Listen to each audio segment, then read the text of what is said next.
Elizabeth Diane Downs and the jury who will decide her fate went outside the courtroom today. Media from around the state were given strict instructions not to photograph jurors' faces to protect their anonymity.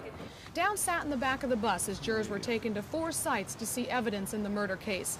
Their first stop was the county lot where Downs' 1983 Datsun Pulsar has been kept since the shootings.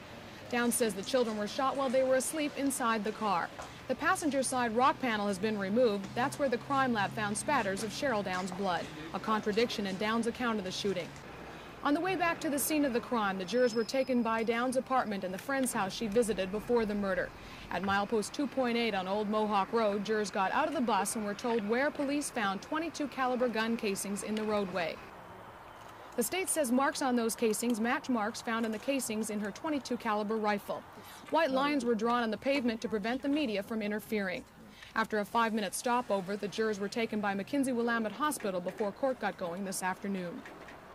The friend that Downs visited the night of the murder was the first witness today. Heather Plurd testified that when she visited Downs in the hospital after the shooting, Diane said, "I'm afraid Christy might blame me for this because I'm the first person she saw after being shot."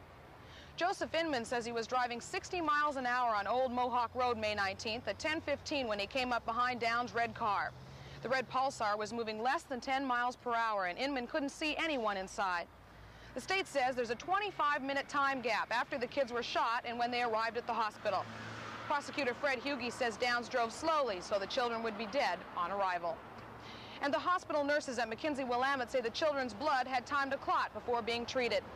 The hospital's emergency room secretary claims Downs went into the restroom that night. The secretary says she heard the water running in the bathroom and that Downs could have had the opportunity to wash her hands. The state is trying to prove that Downs had the chance to get rid of any gunpowder residue on her hands.